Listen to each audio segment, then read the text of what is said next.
الحمدللہ رب العالمین والعاقبۃ للمتقین والصلاۃ والسلام علی سید المرسلین وعلی آلہ واصحابہ اجمعین اما بعد فاعوذ باللہ من الشیطان الرجیم بسم اللہ الرحمن الرحیم۔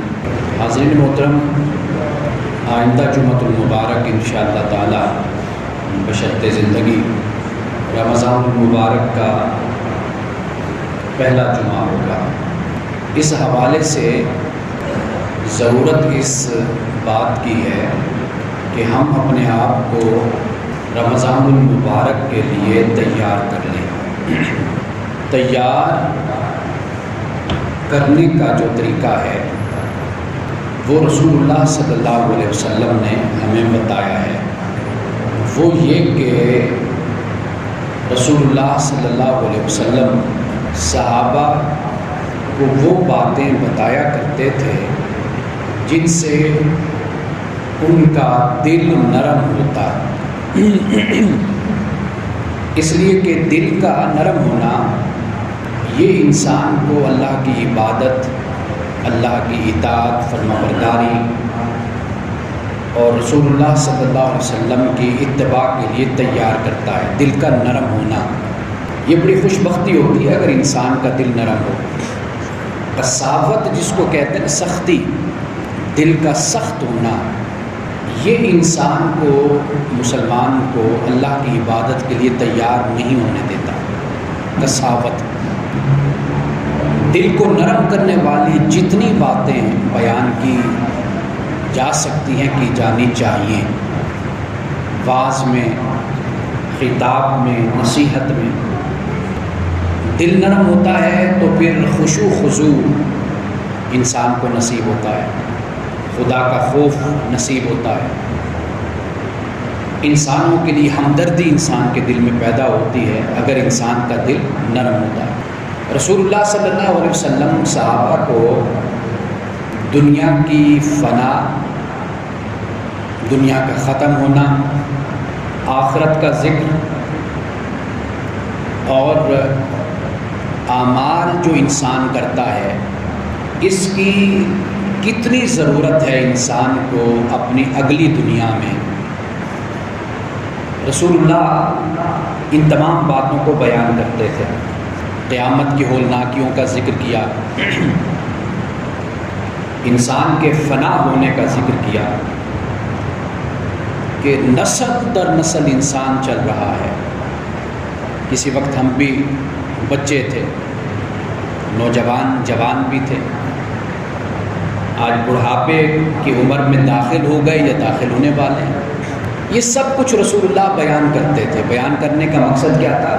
کہ دل نرم۔ ایک تو ویسے بھی نرمی مومن کی صفات میں سے ایک صفت ہے، نرم ہونا۔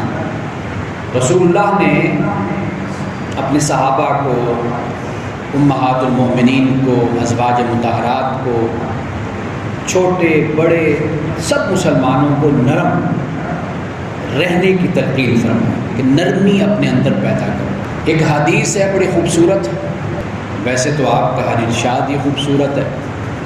حضرت عائشہ صدیقہ رضی اللہ تعالی عنہا سے رسول اللہ نے فرمایا، علیک بالرفق، نرمی کو اپنے اندر پیدا کرو۔ ان الرفق لا یکون فی شیء الا زانہ، کہ جس چیز میں بھی نرمی ہوتی ہے اس کو نرمی خوبصورت بنا دیتی ہے۔ اور آگے یہ فرمایا کہ ولا ینزع من شیء الا شانہ، اور جس چیز سے نرمی نکل جاتی ہے اس کو بدصورت بنا دیتی ہے، وہ چیز بدصورت ہو جاتی ہے۔ انسان کی شخصیت میں نرمی ہو، ملائمت ہو، چہرے پر انسان کے ایک بشاشت ہو، دوسرا دیکھے تو اس کا دل خوش ہو جائے۔ اللہ کے نیک بندوں کی ایک نشانی رسول اللہ نے یہ بیان فرمائی نا کہ اللہ کے نیک بندوں کی نشانی یہ ہے کہ جب تم ان کے چہروں کو دیکھو تو تمہیں خدا یاد آ جائے، خدا یاد آ جائے۔ تو یہ نرمی ہے، مومن کی صفات میں سے ایک صفت ہے۔ درختگی، سختی، اور سختی سے بولنا، بات کرنا یہ مومن کی صفات میں سے نہیں ہے۔ نرمی کو پسند فرمایا۔ حضرت عائشہ صدیقہ رضی اللہ تعالیٰ عنہ رسول اللہ صلی اللہ علیہ وسلم کی بارگاہ میں جب موجود تھی، یہودیوں نے غلط الفاظ استعمال کیے تھے نا، السلام علیکم کی جگہ السام کہہ دیا۔ سام کا مطلب ہے ہلاکت، بربادی۔ حضرت عائشہ صدیقہ رضی اللہ تعالیٰ عنہ کو غصہ آیا تو آپ نے اس کا جواب دیا۔ تو اس موقع پر رسول اللہ نے فرمایا کہ علیک بالرفق، عائشہ اپنے اوپر نرمی کو لازم کر لو، برداشت کو، صبر کو اپنے اوپر لازم کر لو۔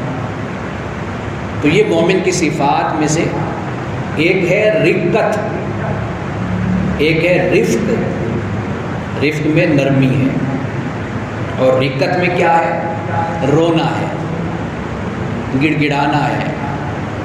رسول اللہ صلی اللہ علیہ وسلم ایسی باتیں اپنے صحابہ کو سناتے تھے کہ جس سے دل ان کا نرم ہوتا۔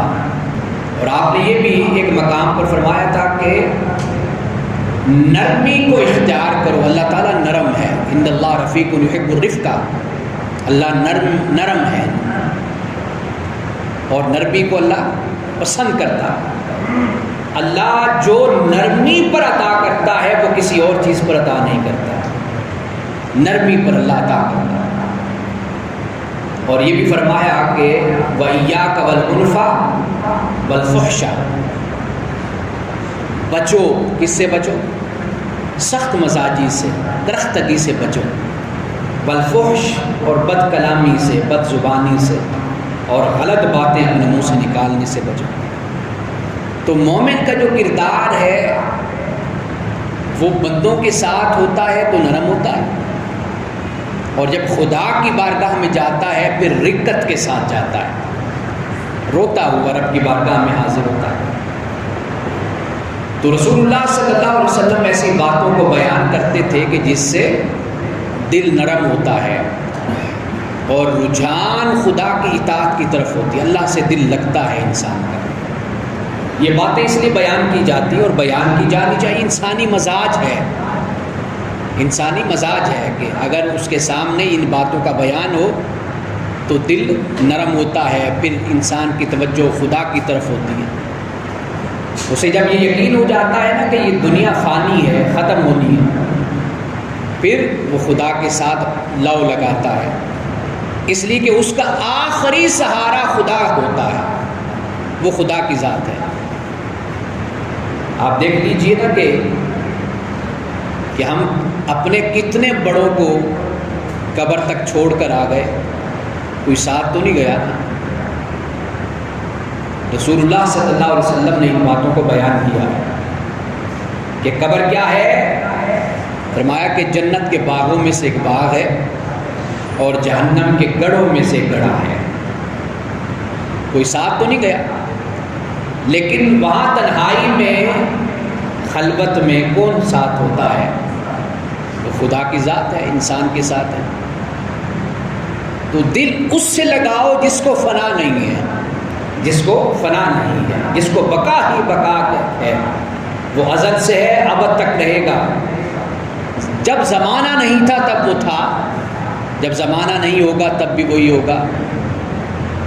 کائنات اور زمین کے نظام کو لپیٹ دیا جائے گا، انسان فنا ہو جائے گا، پھر بھی وہی ہوگا۔ تو دل کیوں نہ اس سے لگایا جائے؟ ہم بھی تو وفادار ساتھی ڈھونڈتے ہیں نا زندگی میں، کہ کوئی با وفا ہو جو کبھی بھی ساتھ چھوڑ کر جانے والا نہ ہو، ہم ایسا ساتھی ڈھونڈتے ہیں۔ تو پھر رب کو کیوں نہ اپنا رفیق بنا لیا جائے؟ رسول اللہ صلی اللہ علیہ وسلم کی جب روح مبارک پرواز کر رہی تھی آپ کے جسد اطہر سے، اس وقت رسول اللہ کی زبان پر الفاظ کون سے تھے؟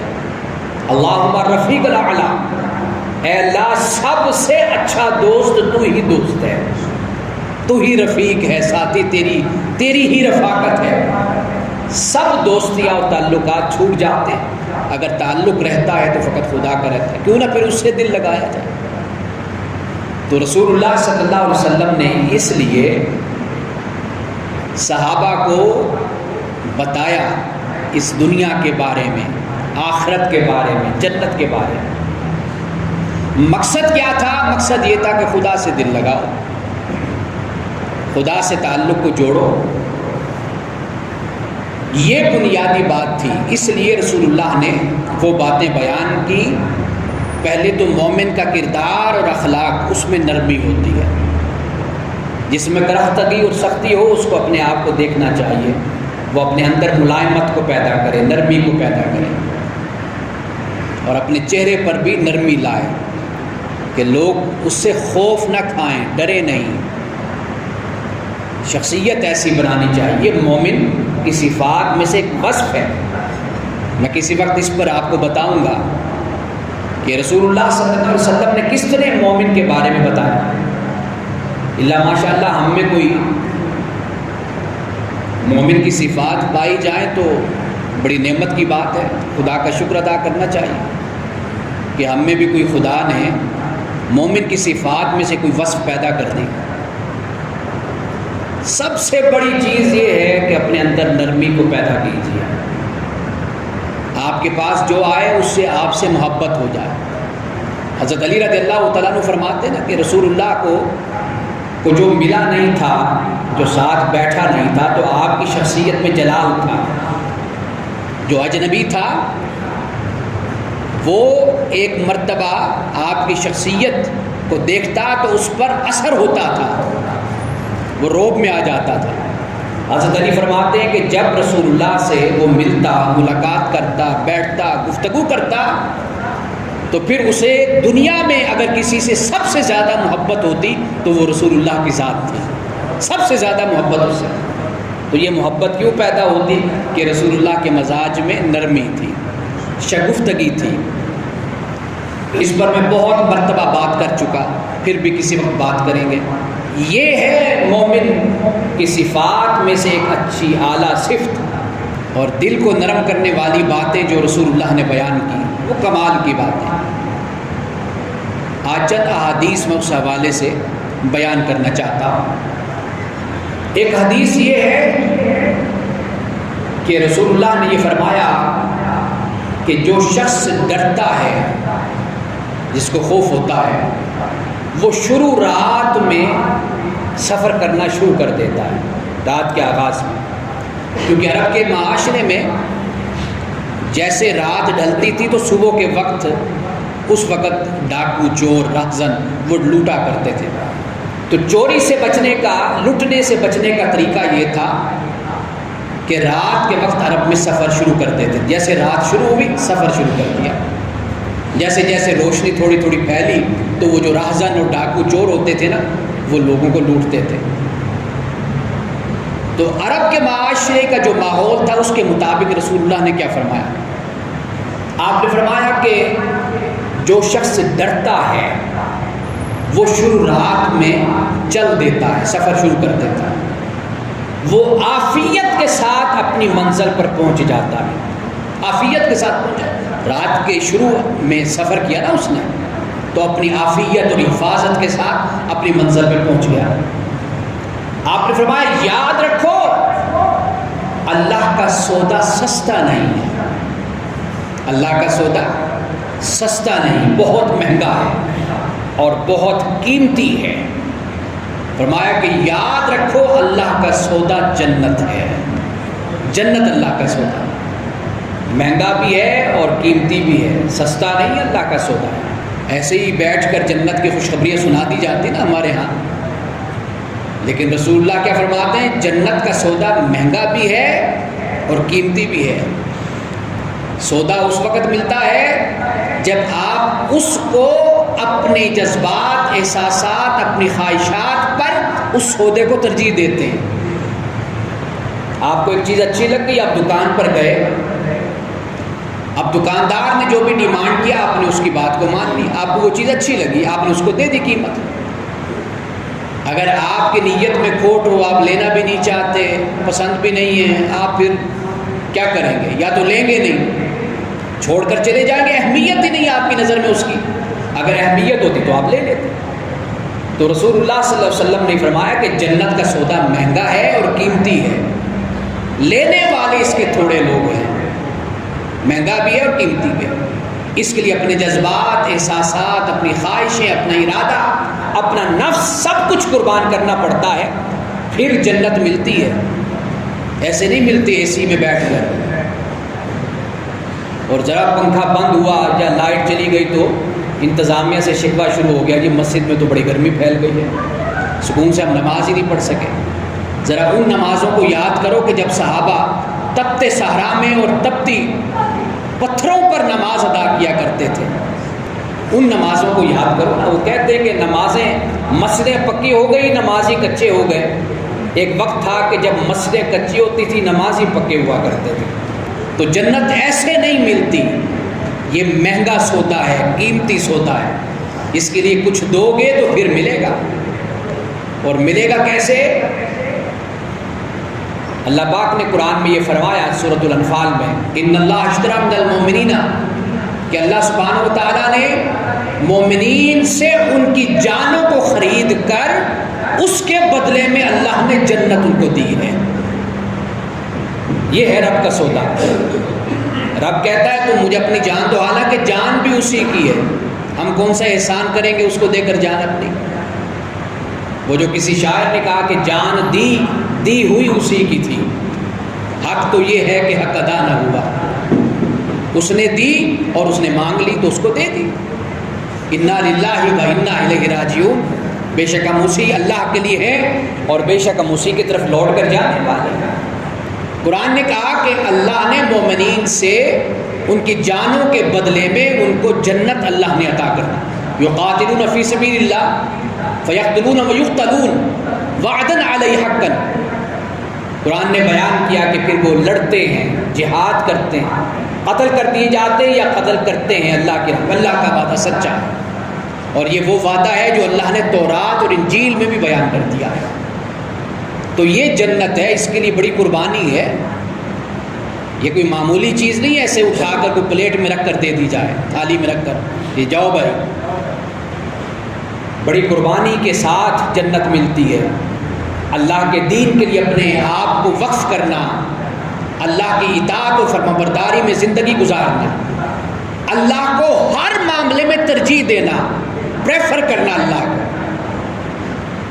کوئی بات ہو تو اللہ کو پریفر کرنا، ترجیح دینا، اللہ سے دوستی پکی لگانا، پھر جنت ملتی ہے۔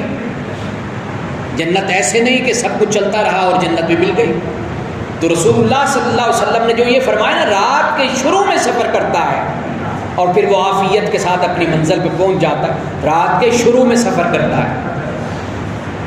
اس سے یہ بات سمجھا دی، یہ مثال ہے نا، ایک یہ مثال ہے، مطلب یہ ہے کہ اپنی زندگی کے آغاز سے ہی رب سے لو لگاؤ۔ اگر شروع سے رب کی طرف متوجہ ہو جاؤ گے تو ایمان کی عافیت کے ساتھ خدا کی بارگاہ میں حاضر ہو جاؤ گے۔ ویلے کی جو ٹکریں ہوتی ہیں، ویلے کا جو ہوتا ہے نا، اسے کہتے ہیں سجدہ، وہ اصل میں خدا کی عبادت اور نماز وہ ہوتی جو ویلے کی ہوتی ہے، اور جو ویلے کی نہ ہو وہ ٹکریں ہوتی ہیں۔ اس لیے زندگی کے آغاز سے ہی رب کی طرف متوجہ ہونا، وہ عافیت کے ساتھ رب کی بارگاہ میں چلا جاتا ہے۔ رسول اللہ صلی اللہ علیہ وسلم نے یہ مثال دی۔ ایک اور مقام پر حضرت ابو ہریرہ فرماتے قال ابو القاسم، ابو القاسم رسول اللہ صلی اللہ علیہ وسلم کی کنیت ہے، آپ کو ابو القاسم کہا جاتا ہے۔ حضرت ابو ہریرہ فرماتے ہیں ابو القاسم نے فرمایا والذی نفس محمد بیدہ، قسم ہے اس ذات کی کہ جس کے قبضے قدرت میں محمد کی جان ہے۔ الفاظ کیا ہیں؟ فرمایا لو تعلمون ما اعلم لبکیتم کثیرا ولضحکتم قلیلا۔ فرمایا کہ اگر تم وہ جانتے جو میں جانتا ہوں، اگر تم وہ جانتے جو میں جانتا ہوں تو تم زیادہ روتے اور کم ہنستے، زیادہ روتے اور کم ہنستے۔ جو میں جانتا ہوں اگر یہ تم جان لیتے تو تمہاری زندگیوں کا طریقہ بدل جاتا۔ میں اللہ کا نبی اور رسول، میرے پاس جبریل آتا ہے، خدا نے کتنے پردے میری نظروں سے نگاہوں سے ہٹا دیے، میں نے آخرت کو دیکھا، جنت کو دیکھا، دوزخ کو دیکھا، میں نے آنے والی زندگی کا نظارہ کیا، سب کچھ دیکھا۔ اگر وہ پردے ذرا تمہاری نظروں سے ہٹ جائے نا، تم وہ جان لو جو میں جانتا ہوں، پھر تم روتے رہو، تمہارا رونا زیادہ ہو جائے اور تمہارا ہنسنا کم ہو جائے۔ بلکہ ایک اور حدیث میں یہ فرمایا، حضرت ابو ذر غفاری روایت کرتے ہیں، آپ نے فرمایا کہ میں دیکھتا ہوں جو تم نہیں دیکھتے، میں سنتا ہوں جو تم نہیں سنتے۔ اب کیا دیکھتا ہوں کیا سنتا ہوں ذرا سنیے۔ فرمایا کہ آسمان چرچرا رہا ہے، آسمان کی چیخیں نکل رہی، آواز نکل رہی ہے، جیسے آپ کوئی چیز کھینچتے ہیں نا، وہ چیز چرچراتی ہے، گھسیٹتی ہے تو آواز آتی ہے، یا کوئی چیز ٹوٹتی ہے تو آواز آتی ہے۔ آسمان چرچرا رہا ہے، فرمایا حق ہے کہ وہ چرچرائے۔ رب ذوالجلال کی عزت کی قسم کے جس کے قبضے میں میری جان ہے، آسمان میں 4 انگلیوں کے برابر بھی جگہ نہیں ہے، 4 انگلیوں کے برابر بھی جگہ نہیں کہ جہاں کوئی نہ کوئی فرشتہ اللہ کی بارگاہ میں اپنا ماتھا ٹکا کر سجدہ نہ کر رہا ہو، 4 انگلیوں کے برابر بھی جگہ نہیں ہے۔ آسمان چرچرا رہا ہے اور حق ہے کہ وہ چرچرائے۔ اور فرمایا قسم ہے اس ذات کی جس کے قبضے قدرت میں محمد کی جان ہے، آسمان میں 4 انگلیوں کے برابر بھی خلا موجود نہیں ہے، اتنی جگہ بھی نہیں، ہر ٹکڑے پر، ہر جگہ پر خدا کے فرشتے سجدے کی حالت میں پڑے ہوئے۔ آگے فرمایا کہ اگر تم وہ باتیں جانتے جو میں جانتا ہوں، الفاظ توجہ طلب ہے، دل کانپ اٹھتا ہے، جسم پر انسان کے جرجری طاری ہو جاتی ہے۔ فرمایا کہ جو میں جانتا ہوں اور اگر تم اسے جان لیتے تو تم بہت کم ہنستے اور بہت زیادہ روتے، اور بستروں پر اپنی بیویوں سے تم لطف اندوز نہ ہو سکتے۔ اور آگے کے الفاظ توجہ طلب ہے، فرمایا اگر تم وہ جانتے جو میں جانتا ہوں، تم وہ دیکھتے جو میں دیکھتا ہوں، جو میں سنتا ہوں وہ تم سنتے، تو تمہاری حالت کیا ہوتی؟ فرمایا کہ تم اللہ سے نالہ و فریاد کرتے، روتے ہوئے، گریہ و زاری کرتے ہوئے تم ویرانوں کو، بیابانوں کو، صحراؤں کو نکل جاتے، تمہاری یہ حالت ہو جاتی۔ دنیا کی رونقوں سے تم منہ پھیر لیتے، دنیا کی نعمتوں میں اور آسائشوں میں تمہیں کسی قسم کا کوئی مزہ نہ آتا، تم لطف اندوز نہ ہو سکتے، اپنی بیویوں سے بستر پر لیٹنا سونا تم اپنے لیے حرام خیال کر لیتے، تمہاری بے چینی اور اضطراب اور تمہارے رونے اور پیٹنے گریہ وزاری کا عالم یہ ہوتا کہ تم دنیا سے منہ موڑ کر صحراؤں کی طرف نکل جاتے، ریگستانوں کی طرف نکل جاتے۔ آگے کیا فرمایا؟ حضرت ابو ذر غفاری رضی اللہ تعالیٰ عنہ نے یہ حدیث بیان کی۔ اب صحابہ کی حالت کیا ہوتی تھی جب وہ حدیث کو بیان کرتے تھے؟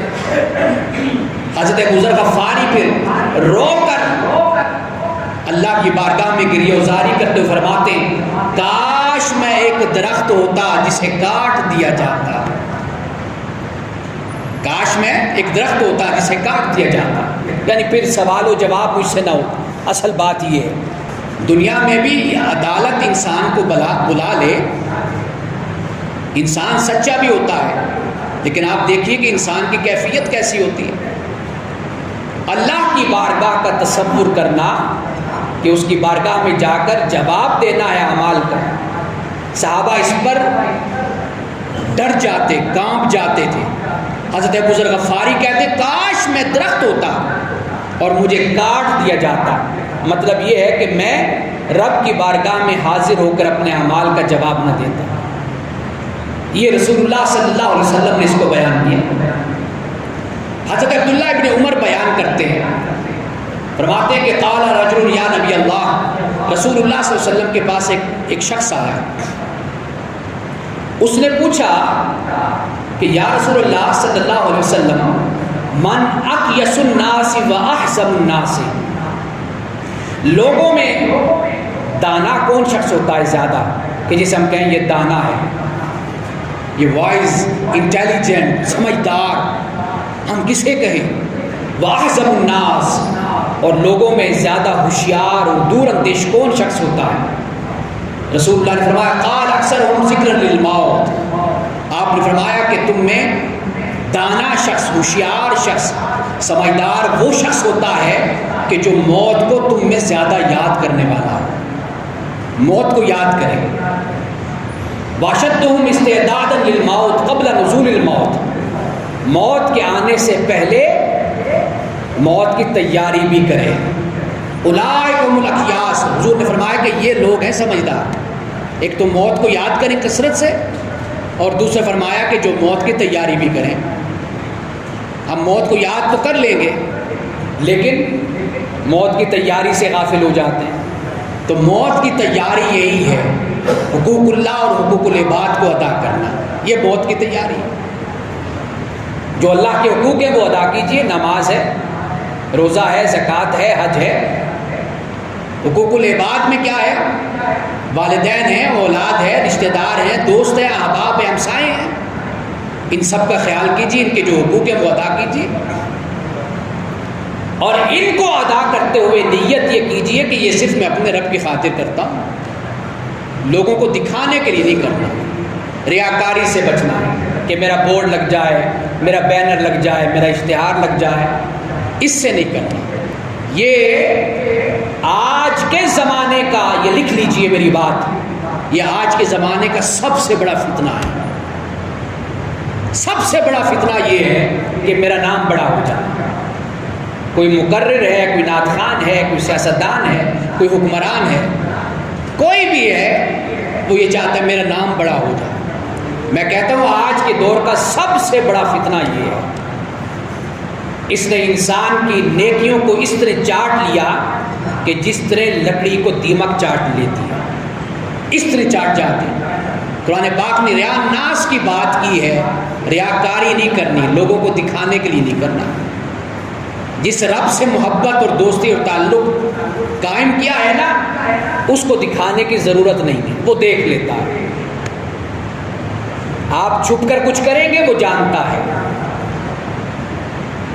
آپ بند کمرے میں کچھ کہیں گے وہ سنے گا، وہ سب کچھ دیکھتا۔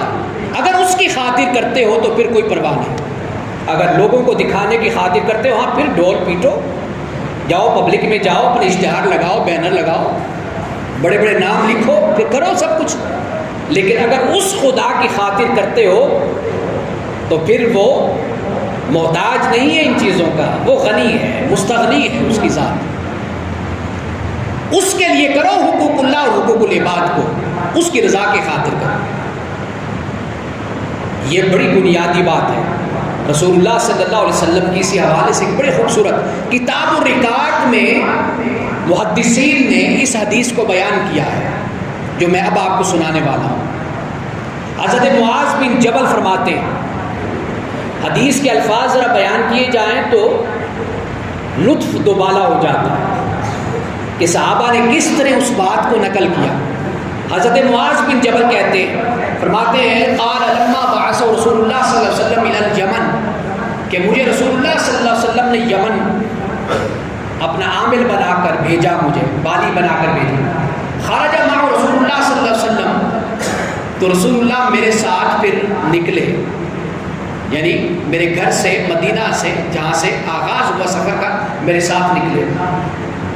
رسول اللہ مجھے وصیت کرتے جاتے تھے، اور سواری پر بیٹھا میں تھا اور رسول اللہ میرے ساتھ چل رہے تھے، میرے ساتھ چل رہے تھے رسول اللہ، اور مجھے آپ وصیت فرماتے جا رہے تھے۔ فلما فارغا، جب رسول اللہ صلی اللہ علیہ وسلم نے نصیحت فرما دی، نماز، زکوٰۃ، روزہ، حج، جو بھی دین کی بنیادی باتیں، عوام کی بھلائی کی باتیں، ویلفیئر کی باتیں، ان کے حقوق کی باتیں، یہ رسول اللہ صلی اللہ علیہ وسلم خاص طور پر بیان فرماتے تھے۔ جب یہ سب بیان ہو گئی، آپ علیہ السلام نے بیان کر دی، اب حضرت معاذ کیا فرماتے ہیں؟ آپ فرماتے ہیں کہ رسول اللہ نے فرمایا قال یا معاذ، آپ فرمایا اے معاذ انک عسى ان لا تلقانی بعد عامی ھذا، آپ نے فرمایا کہ اے معاذ سال کے بعد پھر تم مجھ سے ملاقات نہ کر سکو، تم مجھ سے نہ مل سکو۔ وَلَعَلَّكَ أَن تُمَرَّ بِمَسْجِدِي هَٰذَا وَقَبْرِي، فرمایا اے معاذ ممکن ہے کہ جب تم دوبارہ واپس آؤ یمن سے تو تمہاری میرے سے ملاقات نہ ہو، میری قبر سے ملاقات ہو، اور تم میری اس مسجد سے گزرو۔ ان تمرّ بمسجد ھذا وقبری فبکى معاذ جشعا لفراق رسول اللہ۔ حضرت معاذ کہتے ہیں کہ پھر میں رسول اللہ کے فراق کے تصور سے رونے لگا، رسول اللہ کی جدائی میں رونے لگا۔ تو رسول اللہ نے اس موقع پر کیا عمل فرمایا؟ حضرت معاذ کہتے ہیں ثم التفت فاقبل بوجهه نحو المدینہ، کہ رسول اللہ صلی اللہ علیہ وسلم نے اپنا چہرہ انور مدینے کی طرف پھیر دیا، مدینے کی طرف اپنا چہرہ انور کر دیا۔ اور پھر حضور نے کیا فرمایا؟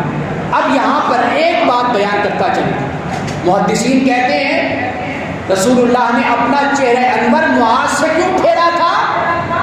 ایک وجہ یہ تھی، ممکن ہے کہ ایسا ہو کہ معاذ رو رہے ہوں تو رسول اللہ سے معاذ کا رونا دیکھا نہ گیا ہو تو حضور نے چہرہ پھیر دیا۔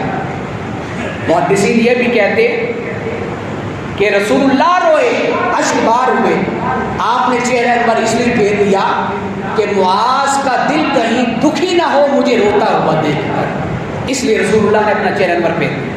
اب آخری بات سننے والی ہے آپ کے لیے، میرے لیے، اس لیے کہ ہم نے اپنے اپنے معیار بنائے ہوئے ہیں نا۔ معیار وہی ہے جو رسول اللہ نے دیا، رسول اللہ کی قربت کا معیار، رسول اللہ کی غلامی کا معیار، رسول اللہ کی محبت کا معیار، رسول اللہ کے عشق کا معیار، وہی معیار ہے جو رسول اللہ نے بیان کیا۔ کیا فرمایا؟ فقال، رسول اللہ نے فرمایا ان اول الناس بالمتقون من كانوا وحيث كانوا، کہ رسول اللہ نے فرمایا کہ میرے قریب وہ لوگ ہوں گے جو متقی ہوں گے، وہ میرے قریب ہیں۔ من كانوا وحيث كانوا، فرمایا وہ جو بھی ہو، جہاں سے بھی اس کا تعلق ہو، میری قربت انہی کو نصیب ہوگی کہ جن کے دلوں میں خدا کا تقویٰ ہوگا، خدا کا تقویٰ ہوگا، ان کو میرا قرب نصیب ہوگا۔ یہ رسول اللہ نے ایک معیار دے دیا، کرائٹیریا یہ ہے۔ اگر ہم یہ چاہتے ہیں کہ رسول اللہ کا قرب ہمیں نصیب ہو تو پھر ہمیں رسول اللہ کے اس نصیحت پر عمل کرتے ہوئے خود کو متقیوں میں شامل کرنا چاہیے۔ اور بات یہ ہے زمینی فاصلے اہم نہیں ہوتے، یہ بات یاد رکھیے، زمینی فاصلے اہم نہیں ہوتے، بس خدا سے یہ دعا کیجئے کہ قلبی اور روحانی فاصلے نہ ہوں، قلبی اور روحانی فاصلے نہ ہوں۔ آپ لاہور میں بیٹھے ہیں، پاکستان میں، اگر آپ رسول اللہ صلی اللہ علیہ وسلم کے اتباع اور پیروی کرنے والے ہیں تو یقین کیجئے آپ رسول اللہ کی قربت میں ہیں۔ وہ لوگ کہ جو زمینی طور پر مدینے یا مکہ کے قریب ہیں یا کہیں آس پاس رہتے ہیں، اگر وہ تقویٰ رکھنے والے نہیں ہیں تو انہیں آپ جتنی قربت نصیب نہیں ہے، بے شک آپ جتنے بھی فاصلے ہوں۔ یہ دین کا وہ معیار ہے کہ جو رسول اللہ صلی اللہ علیہ وسلم نے بیان کیا۔ رسول اللہ کی قربت، محبت اور عشق اور تعلق وہی شخص رکھے گا کہ جو اپنے اندر تقویٰ کو پیدا کرے گا اور تقویٰ شعار ہوگا۔ وآخر دعوانا الحمدللہ رب العالمین۔